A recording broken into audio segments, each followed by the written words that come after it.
Hello வணக்கம் என் செல்ல பிள்ளைங்களுக்கு. அம்மா இன்னைக்கு சிம்பிளான கீரை மசியல் தான் காட்ட போகிறேன். ஒரு 2 புடி தோரம்பருப்பு போட்டு இதில் ஒரு புளியாங்கொட்டை சைஸு பெருங்காயம் போட்டு ஒரு 2 விசில் வச்சுட்டேன். அரை பதம் பருப்பு நல்லா வெந்துச்சு. இப்போ என்ன பண்ணிக்கலாம், மறுபடியும் அடுப்பை பற்ற வச்சுக்கலாம். இப்போ இதெல்லாம் நம்ம வீட்டில் வளர்ந்த கீரை, இது சிறுகீரை. இதை இதில் போட்டுக்கணும். ரொம்ப ரொம்ப டேஸ்ட்டாக இருக்கும் பிள்ளைங்களா. சிம்பிளாக கடைஞ்சா கூட அம்மா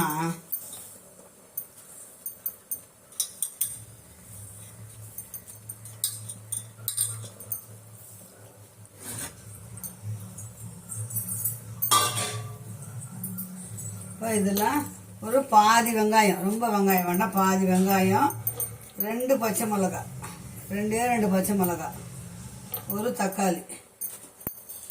இதை 2 விசில் வச்சு வேக வச்சிட்டோம்னா கொஞ்சம் மஞ்சள் பொடி, அவ்வளோதான். அப்படியே மூடி வச்சு 2 விசில் வச்சிருவோம். வெந்த உடனே நம்ம கடைஞ்சிடலாம். ஈஸியானது.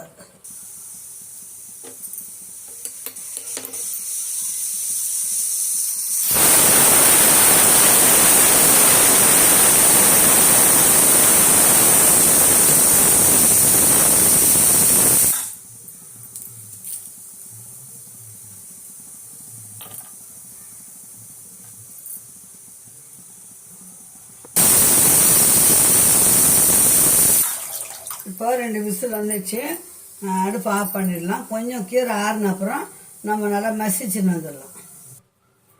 இப்போ பாருங்கள், 2 விசில்லாம் எப்படி சூப்பராக வந்துச்சு பாருங்கள். அப்படியே நம்ம என்ன பண்ணலாம், மத்து வச்சு 2 ஆட்டு கொஞ்சம் கடைஞ்சோம்னா உப்பு கல் போட்டு சூப்பரான கீரை கடைகள் ரெடி ஆகிடும். தாளிச்சிடலாம். இப்போ பாருங்கள் பிள்ளைங்களா, இந்த பாருங்கள், பருப்பு இதுலேயே கடையிறோம். குக்கர்லேயே கடைஞ்சிட்டேன். மண் சட்டி இல்லை என்கிட்ட, அதனால் அம்மா குக்கர்லேயே கடைஞ்சிட்டேன். இப்போ அம்மா தாளிக்கு போகிறேன். சூப்பரான கடையில் ரெடி ஆகிடுச்சிங்களா. இப்போ அம்மா தாளிக்கு போகிறேன். கீரை தாளிக்கிறது எப்படின்னு பாருங்கள், சூப்பராக இருக்கும்.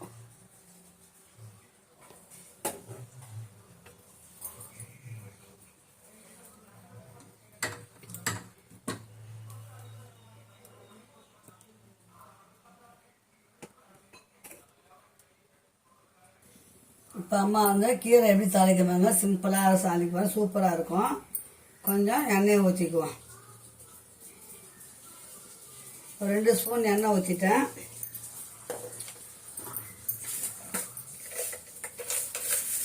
துளியூண்டு கடுகு போடுவோம், ரொம்ப கடுகு வேண்டாம். அதில் ஒரே ஒரு காஞ்சி மிளகாய், பச்சை மிளகாய் போட்டுருக்கோம் இல்லைங்களா, ஒரு காஞ்சி மிளகாய். அப்புறம் கொஞ்சம் வடகம் போடுங்க பிள்ளைங்களா, கண்டிப்பாக கொஞ்சம் வடகம் போடுங்க, சூப்பராக இருக்கும். வாசனை டேஸ்ட்டாக இருக்கும். இது நான் ஒரு ஹோட்டலில் சாப்பிட்ட ருசி எனக்கு. அதை பார்த்துட்டு நான் அதே மாதிரி செஞ்சு பார்க்குறேன். பூண்டு போடுங்க. பூண்டு பருப்பில் போடலாம், நான் தட்டி போடுறேன், கொஞ்சம் வாசமாக இருக்கும்ட்டு நம்ம தட்டி போடுறோம். ஒரு 5-6 நாட்டு வெங்காயம், சின்ன வெங்காயம், அதை நல்லா நைஸாக அரிஞ்சிக்கணும். அந்த பூண்டு வெங்காயம் வடை வாசனைக்கு கீரை தாளிக்கும் போது ரொம்ப சூப்பரான வாசனையாக டேஸ்டாகவும் இருக்கும்.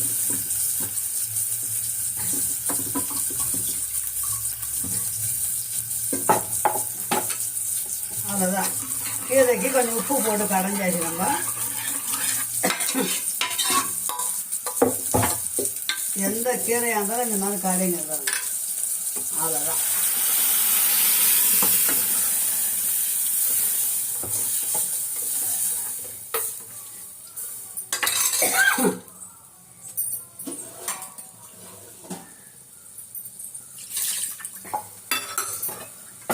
கருளைக்கிழங்கு வறுக்கலாம், உருளைக்கிழங்கு வறுக்கலாம், அப்பளம் பொரிச்சு வச்சுன்னு கூட சாப்பிட்டுக்கலாம்.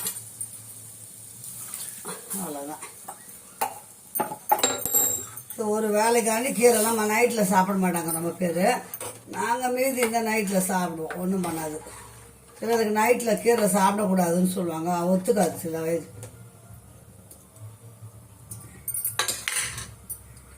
செம்ம டேஸ்ட்டு பிள்ளைங்களா. அதுவும் வீட்டில் வளர்ந்த கீரை இல்லைங்களா, சரியான டேஸ்ட்டு. ரசம் இருக்குது, அவ்வளோதான். கீரை கடையில் முடிஞ்சது. ரொம்ப கொதிக்கக்கூடாது கீரை, கொஞ்சம் கொதி வரும்போதே இறக்கிடணும். அவ்வளோதான் செல்ல பிள்ளைங்களா. கருணக்கிழங்கு வாங்கி வந்தப்பறம் வறுத்தோன்னா வீடியோ காட்டுறேன், இல்லைன்னா அப்பாவுக்கு 2 ஆம்லேட் போட்டு கூட கொடுத்துருவேன். வீடியோ வைத்தோட முடிச்சுன்னா சாதம் வைக்க போகிறேன் செல்ல பிள்ளைங்களா. சாதம் ஒலை வச்சு சாதம் வச்சிட்டோம்னா வேலை முடிஞ்சுது. இங்கே ஒலையை வச்சுருவோம்.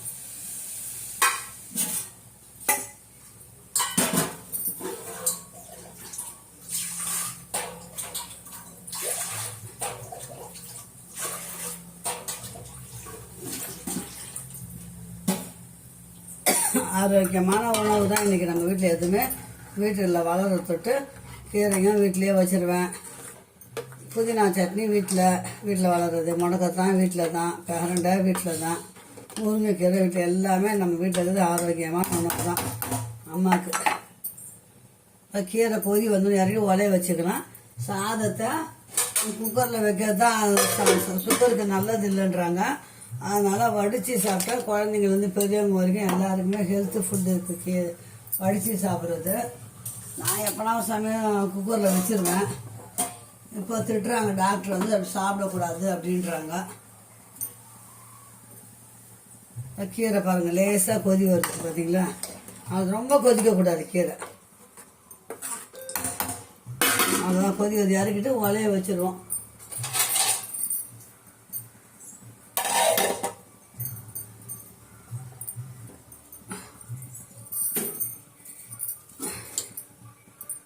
அவ்வளோதான் பிள்ளைங்களா. ஒலை கொச்சதும் அரிசி போட்டோம்னா சாதம் வச்சிட்டோம்னா வேலை. இந்த வீடியோவில் அம்மா வந்து சிம்பிளாக இருந்தது. எல்லாரும் நான் கீரை கடையிறாங்களேன்னு சொல்வீங்க. நான் கடையிற விதமே கொஞ்சம் டிஃப்ரென்ஸாக இருக்கும். அதனால தான் அம்மா வந்து வீடியோவில் போடுறேன். வடகம் போட்டு தாளிங்க, பருப்பு ஒரு புளியாங்கொடை சைஸு பெருங்காயம் போட்டு ஒரு 2 விசில் வச்சிடணும். அதுக்கப்புறம் அது கூட கீரையை அலசி போட்டு ஒரு தக்காளி, ஒரு பாதி பெரிய வெங்காயம், 2 பச்சை மிளகாய், ஒரு துளியோண்டு புளியாங்கொட்டை சைஸு ஒரு புளி அவ்வளோண்டு அதை போட்டுடணும். நல்லா 2 விசில் வெந்த அப்புறம் எடுத்து கல்சட்டில் போட்டு நல்லா உப்பு போட்டு கொஞ்சம் லேசாக கடைஞ்சிட்டு கடுகு எண்ணெய் ஊற்றி கடுகு போட்டு 2 பூண்டு பழு 3 தட்டி போட்டு அது கூட கொஞ்சம் வடகம் போட்டு நல்லா பொரிஞ்ச அப்புறம் நாட்டு வெங்காயம் 4 அரிஞ்சு அதிலே போட்டு நல்லா வதக்கிட்டு கீரையை கடைஞ்சி ஊற்றிடணும்.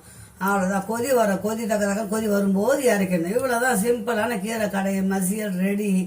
ஓகே, இதோ சாதம் வடிக்க போகிறேன் அம்மா வீட்டில் முடிஞ்சுது. ஓகே, பாய் செல்லுங்களா. மீண்டும் ஒரு நல்ல வீடு சந்திக்கலாம். பாய்.